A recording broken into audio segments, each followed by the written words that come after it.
Na igreja primitiva, as mulheres eram líderes. Para mim, Maria foi a primeira mulher sacerdote. Elas tomavam decisões e participavam das cerimônias do ritual eclesiástico.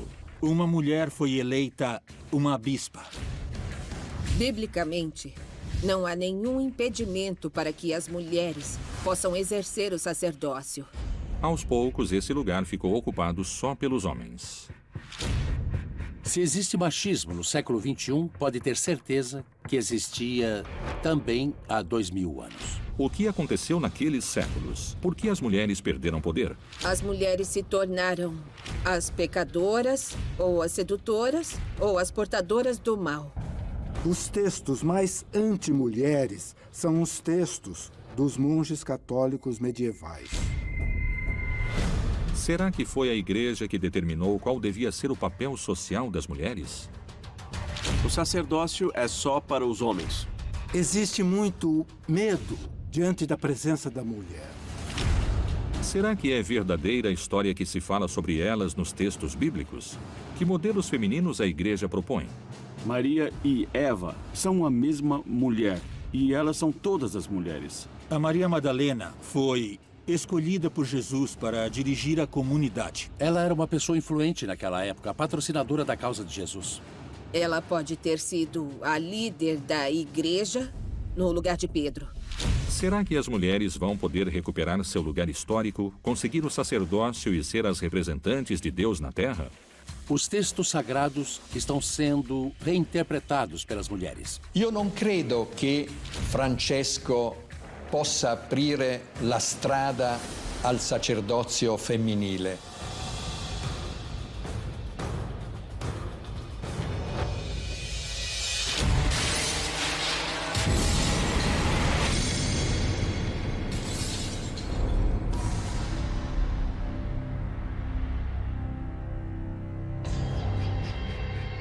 A enorme devoção e os tributos recebidos pela Virgem Maria a tornam uma forte representante feminina para todos os fiéis. Mas por que a mãe de Jesus é objeto de um culto tão enorme numa instituição onde as mulheres não possuem a mesma autoridade que seus pares masculinos? Maria é uma personagem como Jesus. É alguém da tradição. Poderíamos dizer, de uma forma muito básica, ela é a mãe de Jesus. Mas para que mudasse de mãe de Jesus para mãe de Deus, passaram séculos. Séculos de construção histórica, teológica e política.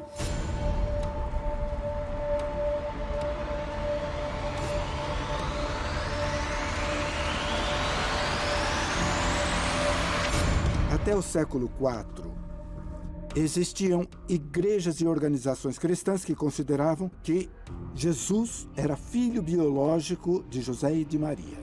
Outras igrejas não.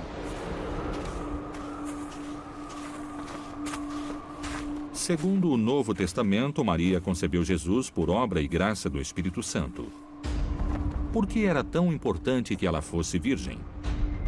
São Tertuliano, bispo de Cartago, no ano 150, disse que o cristão deveria ser preservado desde que era menino ou de menina, para que nunca tivesse uma mácula, para que fosse imaculado ou imaculada.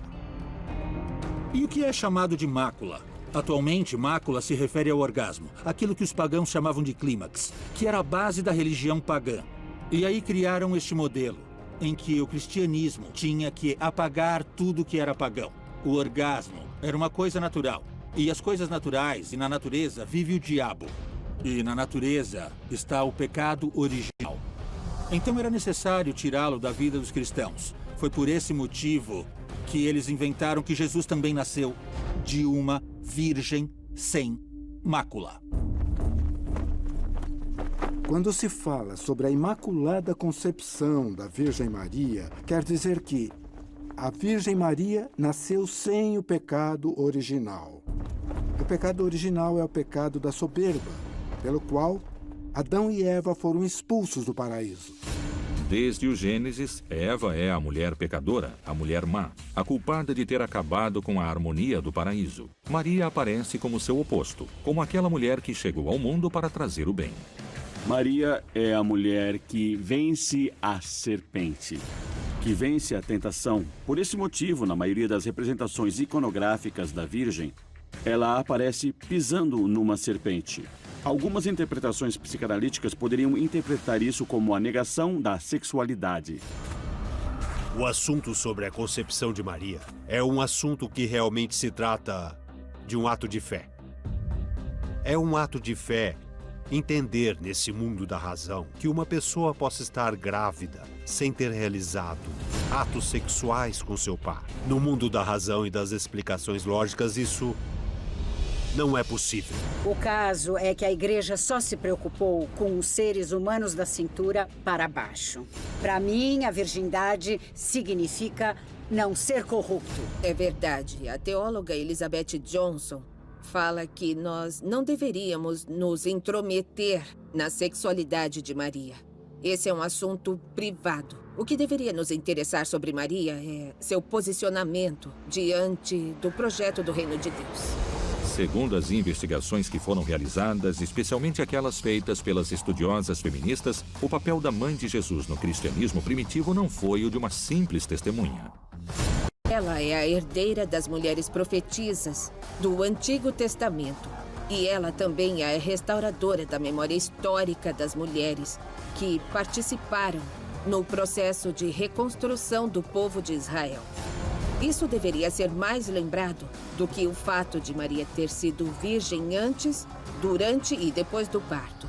É importante ressaltar que estamos falando de uma mulher que tem um projeto pessoal, de alguém que contribuiu à história com a humanidade de Jesus. Se Jesus, o Filho de Deus, conseguiu encarnar, foi graças à dimensão física que Maria lhe deu.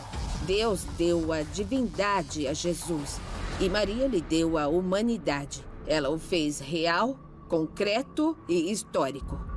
Por que será que se construiu a imagem de Maria pura e virgem acima da imagem de uma mulher lutadora?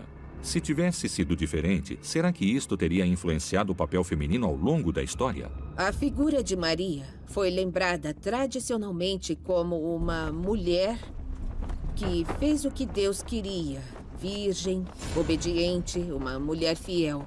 Uma mulher com características que foram atribuídas pelos homens, escritores do texto bíblico. Isso causou muitas controvérsias. As mulheres que faziam parte do cenário religioso. Porque ninguém consegue chegar à magnitude de ser mãe, esposa e virgem ao mesmo tempo. Isso é uma contradição. Dentro de uma cultura machista, é muito interessante que exista um personagem feminino como uma deidade. Mas que não haja necessidade de um enlace com mulheres como nós na sociedade em geral. Será que a igreja ganhou algum benefício com a institucionalização da imagem de Maria? Qual pode ter sido esse benefício e por quê? Se continuarmos falando de um personagem feminino que vai perdoar tudo, que não vai se importar se você errou, que vai ser uma mulher abnegada e que sempre vai estar do seu lado, nós acabamos criando uma imagem que foi construída a partir de um modelo patriarcal, religioso. Ela é uma figura inatingível, uma figura que não existe. E por isso vai se criar um sentimento de frustração nas mulheres crentes. O peso patriarcal, segundo sociólogos e historiadores, foi decisivo na sua conformação. Será que a história de Maria está marcada por aqueles que a escreveram? Possivelmente, depois de 2000 anos, essa relação esteja mudando. Entretanto, nossa cultura continua sendo patriarcal. Continua sendo misógina, homofóbica, hedonofóbica, porque existe o medo de sentir prazer. Somatofóbica, porque sentimos medo do corpo. E tudo isto nós também herdamos da tradição religiosa, que falava que o corpo era algo ruim e que isso criou culpa em nós. Isso fez com que nós pensássemos no pecado original como se ele fosse a sexualidade. Mas podemos encontrar nos textos da Bíblia que o conceito de pecado não existe. O que existe é o conceito de erro.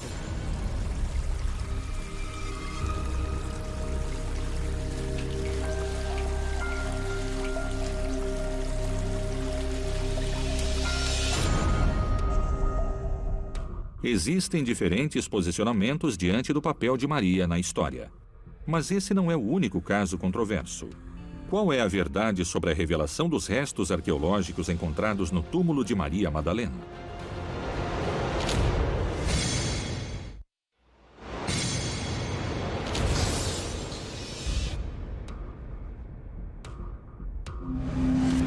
Quem foram as mulheres mais marcantes da igreja? Qual foi seu papel no plano divino de Jesus? Os relatos de fé revelam sua verdadeira humanidade? Uma das características que podemos dizer que existe desde as origens do movimento de Jesus é exatamente a mensagem dirigida às pessoas que estão à margem. É uma mensagem dirigida ao povo, dirigida às prostitutas, dirigida às mulheres.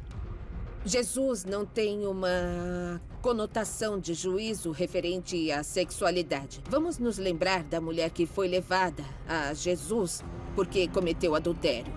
Jesus falou: quem nunca cometeu um pecado, que atire a primeira pedra. E ninguém jogou a pedra. E ele mandou a mulher embora de lá com um gesto muito lindo. Ele disse: mulher, ninguém te condenou, eu também não te condeno. Isto significa que para Jesus a sexualidade não tem nenhuma conotação de pecado.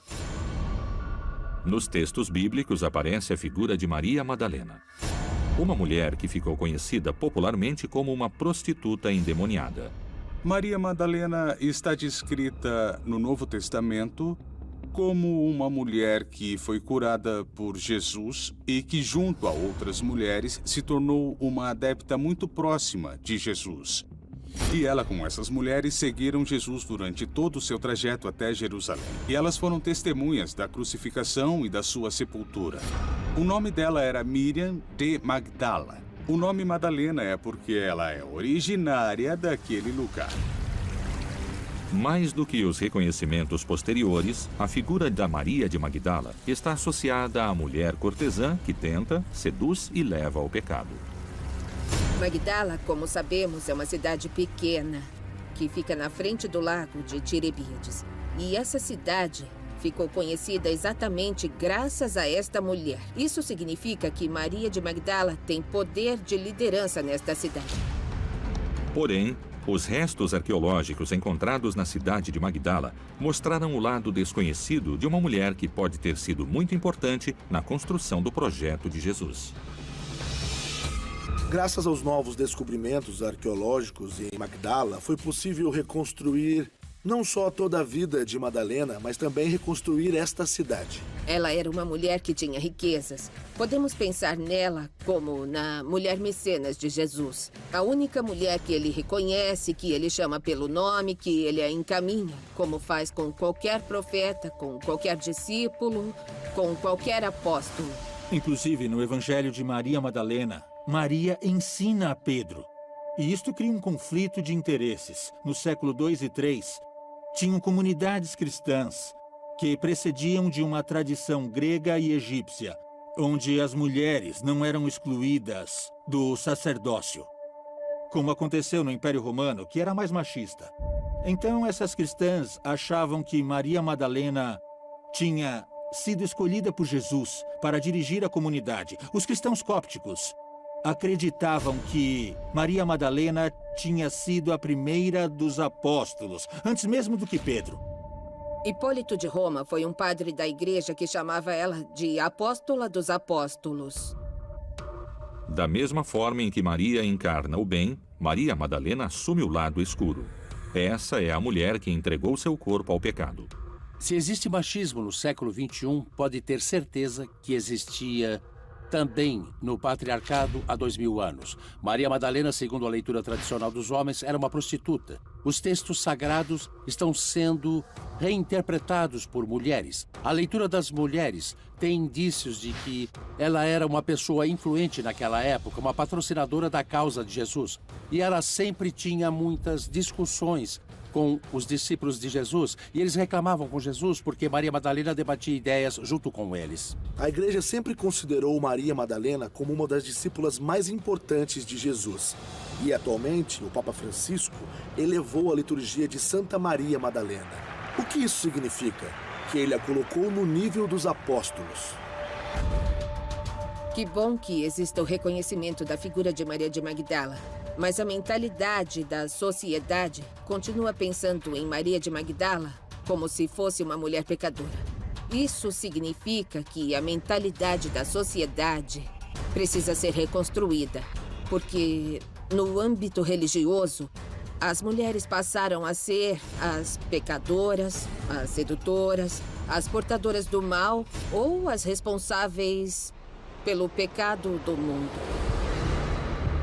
Uma das perguntas que surge relacionada ao vínculo entre Jesus e Maria Madalena é: qual era a sua verdadeira relação? Eles eram amigos? Eles tinham um vínculo político? Ou eles eram marido e mulher? Nos evangelhos, vamos ver que ele está sozinho. Vamos ver um Jesus solteiro. Isso seria muito estranho, porque um homem judeu, na idade em que ele estava, deveria estar casado, ter filhos.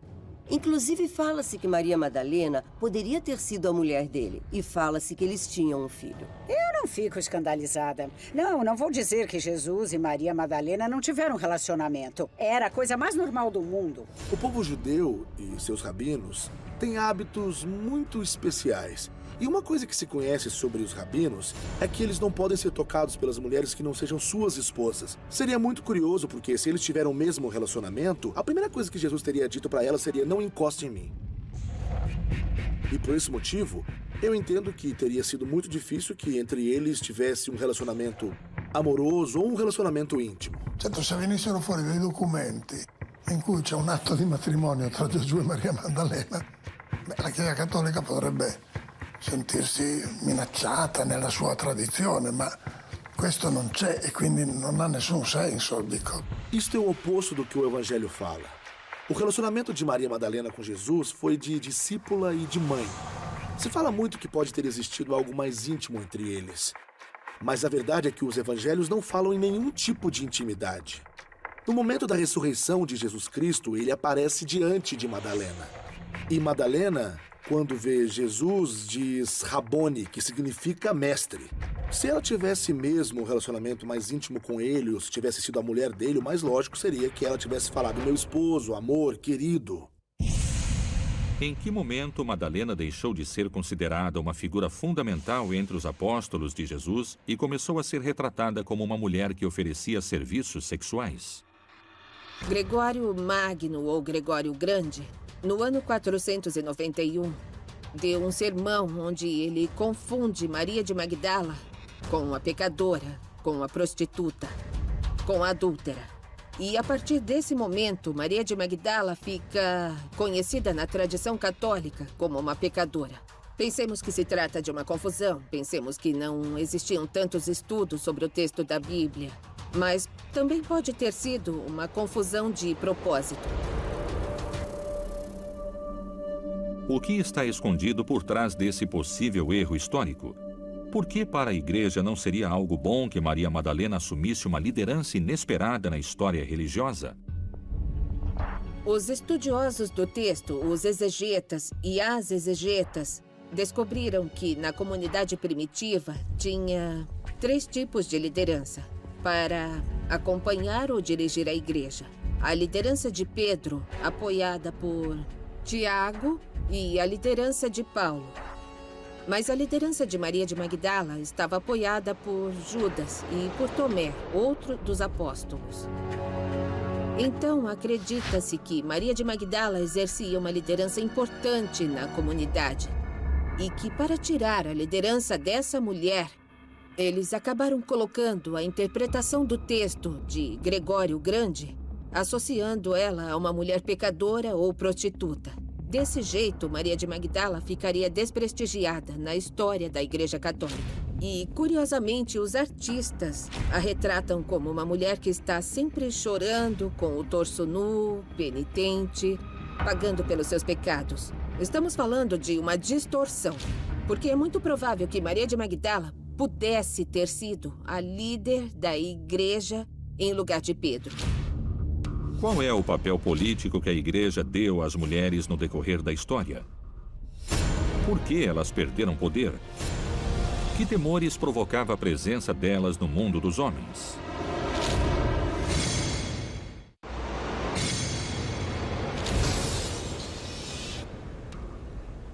Se a Virgem Maria foi uma figura influente politicamente, atenta aos movimentos sociais do seu tempo, e Maria Madalena foi fundamental como mecenas do plano político de Jesus, o que se esconde por trás do pensamento social que parece ignorar quais foram os papéis femininos no projeto de Jesus? Por que o cristianismo primitivo considerava valiosa a liderança feminina na construção da fé?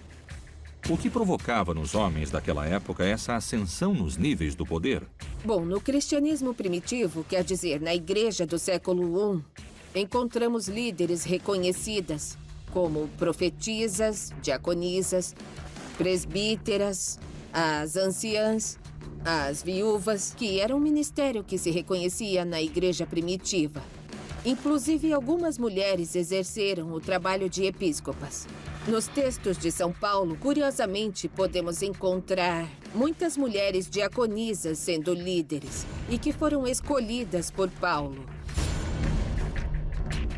Curiosamente, o papel das mulheres, tanto no Antigo Testamento quanto no Novo, é muito importante.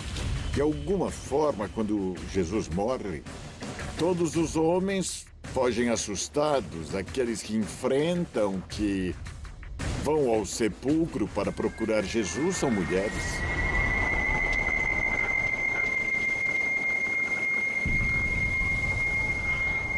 Em termos culturais, o judaísmo e seus derivados, entre eles o cristianismo, são bastante machistas. Os textos, podemos dizer assim, mais anti-mulheres de todos os textos, são os dos monges católicos medievais. Isso quer dizer que existe muito medo diante da presença da mulher. E por isso existem tantos textos agressivos contra a mulher.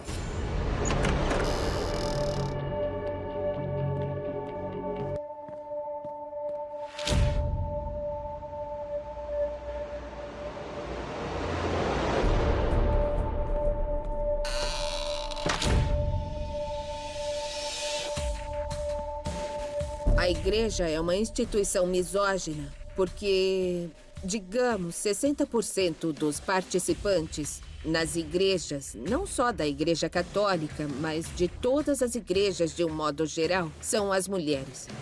Mas nós nos tornaram consumidoras de religião, não participantes dela e não capazes de liderá-la. Se pensarmos na misoginia como a exclusão somente por questões de gênero, então, neste caso, podemos dizer que sim, que a igreja teve uma prática misógina. Dá para perceber que não existe dialética, então o homem não se opõe à mulher. O que acontece é que o significado do homem é a mulher e o significado da mulher é o homem. Mas, ao mesmo tempo, preciso afirmar, e para mim está muito claro como sacerdote, que não há sacerdote sem mulheres, porque, por exemplo, não teria existido Jesus sem a Virgem Maria. Ela é a rainha do céu e da terra. Pode-se dizer que na igreja a rainha é a mulher.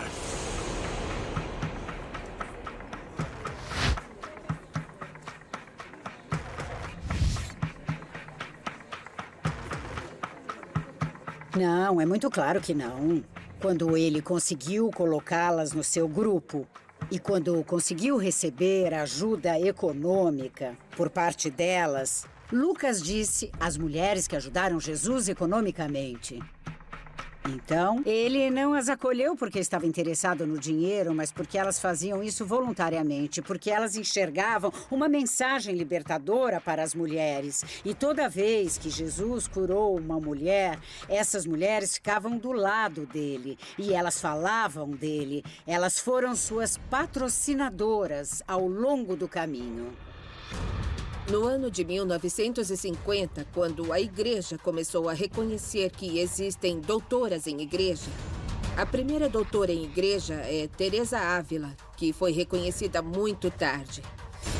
Reconhecer que existem doutoras em igreja só depois do século XIX é algo tardio, porque estamos falando de uma falta de reconhecimento de liderança das mulheres na Igreja Católica. Será que esse reconhecimento tardio das mulheres dentro da igreja é um reflexo do lugar que foi outorgado a figuras fundamentais como a Virgem Maria? Colocaram ela como intermediária. E mais do que ser uma intermediária, ela é a mestra. É aquela que tem que nos ensinar, que tem que nos anunciar a salvação. Para mim, ela é uma mulher completamente digna, capaz de fazer com que entendamos o que é o sacerdócio numa mulher. Para mim, Maria é a primeira mulher sacerdote. Quando nasceu Jesus, ela deve ter falado: este é meu corpo e este é meu sangue. Essa narrativa é uma mensagem para as mulheres que querem aceder ao sacerdócio feminino. Existe alguma passagem na Bíblia que certifique que elas nunca poderão conseguir esse lugar na igreja? Em nenhuma página da Bíblia está escrito que só os homens podem ser sacerdotes. Isso é um assunto institucional da igreja como instituição. Foi um homem que inventou o cânone 1024, que em uma frase muito curta, sem dar mais detalhes, diz isto: só os homens batizados podem se ordenar. E é isso. Nós, mulheres, queremos saber. Então, por que fomos batizadas? Ou será que a água que usam para batizar os homens é diferente da água que usam para batizar as mulheres? O fato de Jesus ter sido homem e que ele só tem escolhido homens, no fundo, foi entendido pela igreja como algo definitivo, que o sacerdote tem que ser representado por um homem, porque ele estaria representando a Jesus. Isto não é um absurdo. Mas se Jesus tivesse querido ser mulher, as mulheres teriam que ser as representantes de Jesus. Che la conferenza episcopale preferisca sempre non parlare di sacerdozio femminile è molto semplice, legato al fatto che i vescovi che fanno parte di questa conferenza sono maschi, cresciuti in seminari maschili, sempre pensato che la donna tutto sommato è un pericolo, perché per quanto tempo si è creduto ancora che il peccato originale di Adamo ed Eva fosse stato il sesso. Certamente si spiega questo atteggiamento dei vescovi della conferenza episcopale, ma non si giustifica, cioè sarebbe ora di cambiarlo.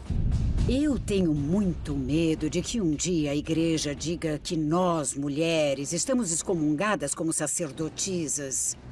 E isto significaria ficar reduzidas a um estado laico, como se o estado laico fosse o inferno. Não pode ser. Não pode ser. Será que os homens da igreja silenciaram a ação feminina amparados na tradição?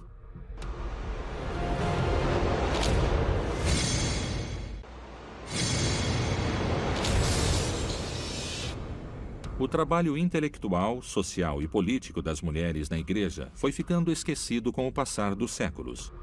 Houve uma intenção de que isso acontecesse? Jesus acreditou nas mulheres e na sua capacidade política para realizar seu projeto divino. Porém, seus sucessores negaram às mulheres um lugar na igreja. Por que só os homens podem se tornar sacerdotes? Os textos bíblicos admitem as decisões dos representantes de Deus na terra? Ou será que é a tradição que apoia essas ações? É um erro pensar que só os sacerdotes mandam na Igreja Católica. Tem muitas mulheres laicas, mães de família, tem muitas mulheres nas ordens religiosas, tem muitas freiras. Muitas freiras que são protagonistas da fé dos católicos e que são elas que fazem com que a Igreja continue firme em lugares onde os homens não seriam capazes de ir. Esse assunto é uma questão de tradição na igreja. É uma tradição patriarcal que nos exclui pelo motivo do nosso sexo. E isso acontece, eu diria, em grande parte, à tradição e à doutrina dos padres da igreja. Onde existe uma mentalidade greco-romana e onde existe a filosofia grega que fala que a mulher não é capaz de liderar a igreja. Para eles, o fato de Jesus não ter escolhido entre seus apóstolos a uma mulher não é tão relevante quanto é para os católicos. Para os católicos, o fato de Jesus ter escolhido somente apóstolos homens e que mesmo que ele tivesse discípulas, ele não tenha escolhido nenhuma para entrar no seu grupo de apóstolos, significa sem dúvida que o sacerdócio é só para os homens. A igreja se construiu sobre os pilares da tradição. O que se impõe como único caso? Será que sua reinterpretação enfraqueceria os eixos da fé? Na antiguidade, sabemos, através da segunda carta de João, que em algum momento uma mulher foi eleita como bispa de uma comunidade. Isso equivale ao sacerdócio ou ao bispado, quando eles se desenvolveram. Isto é, tem uma tradição antiga que fala sobre mulheres com cargos, às vezes de poder, às vezes econômicos e às vezes até cargos no clero dentro da comunidade cristã. Não há nenhum elemento na tradição judaica cristã e nem nas origens do cristianismo que impeça que as mulheres se tornem sacerdotisas ou mesmo bispas, como fez o anglicanismo, claro. É preciso lembrar que o anglicanismo sofreu para conseguir isso. Sofreu quando, na Inglaterra, algumas mulheres foram ordenadas bispas, mas com o tempo a poeira baixou. O machismo foi diminuindo e atualmente podemos ter isto, por que não? Em outras religiões parecidas com a religião cristã, mulheres que predicam, que consagram, mulheres que podem ser sacerdotisas ou bispas e que não estariam contradizendo de forma alguma a tradição. Que consequências poderia ter isto? O evangelho ficaria enriquecido graças aos novos pontos de vista, com novas perguntas, com novos sentimentos. Eu acho que nem mesmo a ortodoxia e nem a essência do cristianismo correriam perigo. Poderia ser enriquecido com outros olhos, os olhos da mulher contemporânea. A forma de transmitir essa mensagem é, em primeiro lugar, indo à fonte, lendo a Bíblia. Porque existem diferentes interpretações daquilo que a Bíblia fala. Qual é o posicionamento da Cúria sobre o sacerdócio feminino? O Papa Francisco tem um posicionamento claro sobre isto? Será que no futuro a mulher poderia se tornar santa pontífice? Certamente la Chiesa cattolica, ma anche altre chiese cristiane, tutte le chiese cristiane fino all'Ottocento, per esempio, anche nel mondo protestante, hanno avuto una forte impronta patriarcale, che è presente anche nell'ebraismo da cui è nato il cristianesimo. Devo dire che questo è un argomento assolutamente poco valido dal punto di vista dogmatico. Pietro era pescatore, era sposato, ed è stato il primo papa, e invece oggi il papa non è un pescatore, non è sposato, allora perché non avrebbe diritto di essere papa? Sulla tradizione, perché appunto la tradizione è quella roba che si riceve, si trasforma, si applica, ma anche si modifica in qualche modo. Credo che possano cambiare, anzi dovrebbero cambiare. Na procura do papel imaginado, as mulheres católicas tentam novas atuações na área eclesiástica. Eu já dirigi uma cerimônia com amigos sacerdotes. Alguns sabem que eu sou presbítera, outros não. Continuo recebendo a comunhão. Nós, as primeiras mulheres, fomos ordenadas por um bispo que estava exercendo seu cargo em Roma. E nós não podemos falar o nome dele, nem de que país ele é, para que ele não tenha problemas em Roma, porque ele ainda é vivo. Nós não nos afastamos da igreja. O que nós queremos? A sucessão apostólica do serviço. O que provoca nas mulheres da igreja a chegada de Francisco? Qual é a interpretação que elas fazem dos gestos do novo pontífice?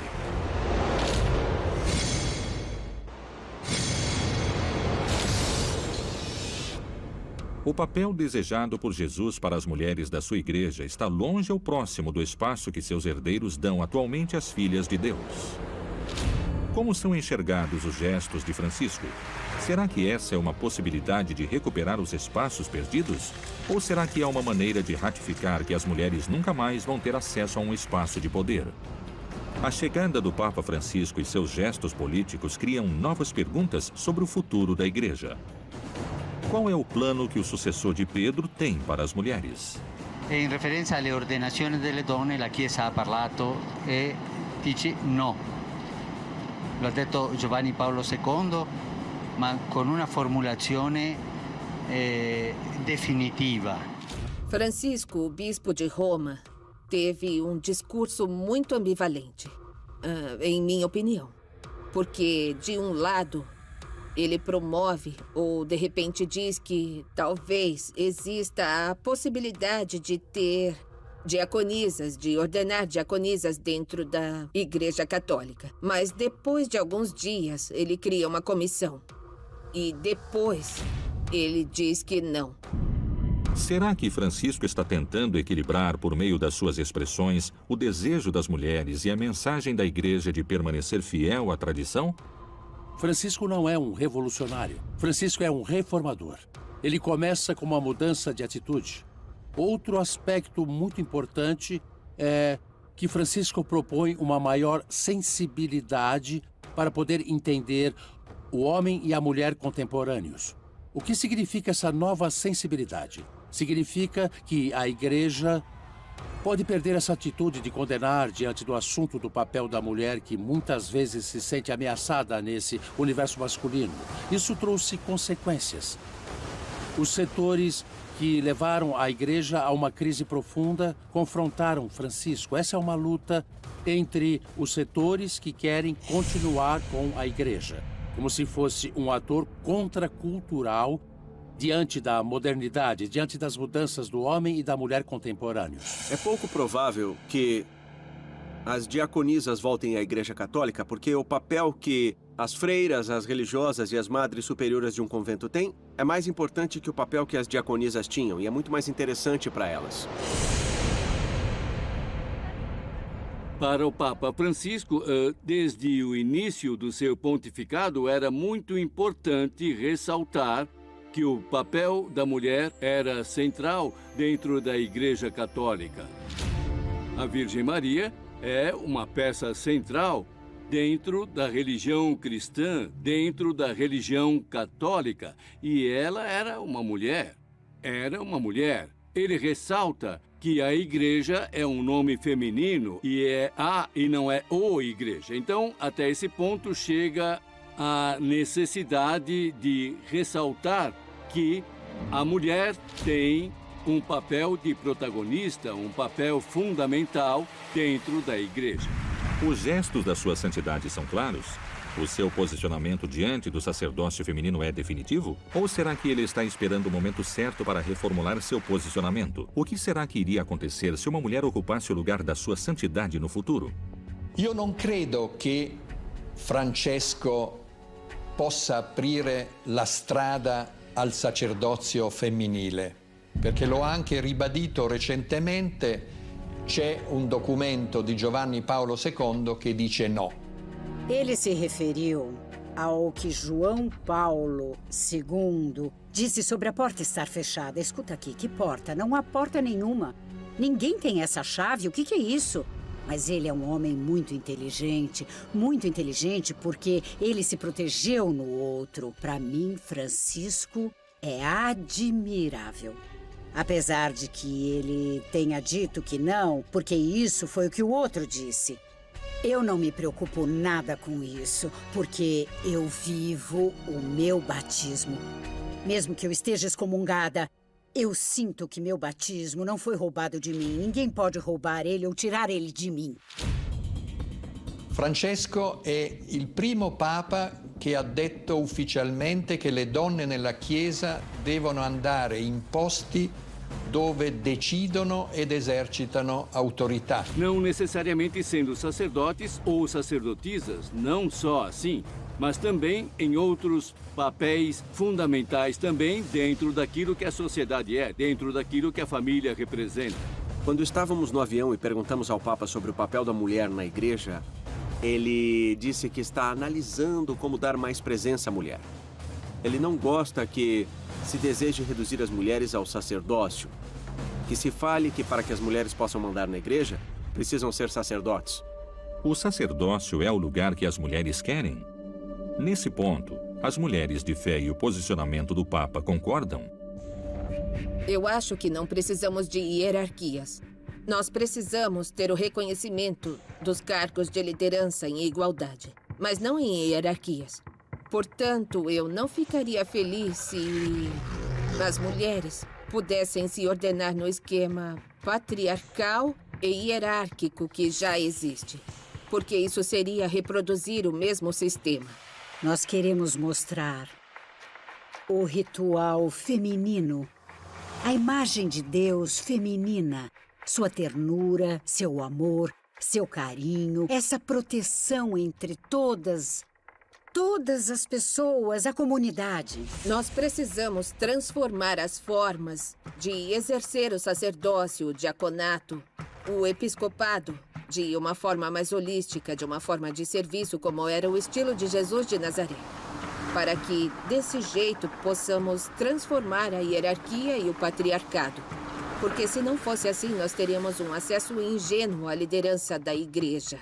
E assim, no ponto em que estamos, nós mulheres não podemos permitir isso. A mulher pode mandar na igreja sem precisar viver o celibato, sem precisar estudar 6 anos de teologia, ou se ordenar sacerdote, ou morar sozinha numa casa no meio da montanha. O papel das mulheres não é de entrar no clero. Este não é o papel das mulheres. O papel delas é de pedir que elas vivam como mulheres, que elas decidam como mulheres em todas as áreas da realidade, a 360 graus. Eu acho que Francisco não foi muito claro. Agora, em outros assuntos, ele foi mais contundente. O que me surpreende é que entrem na agenda do Papa e na agenda da Igreja Católica a diversidade sexual e também entre a ecologia. Mas não entra nessa agenda o assunto da mulher na igreja. La donna nella Chiesa è più importante che i vescovi, che i preti. Come è questo che dobbiamo cercare di esplicitare meglio questa, perché credo che manca un'esplicitazione teologica su questo.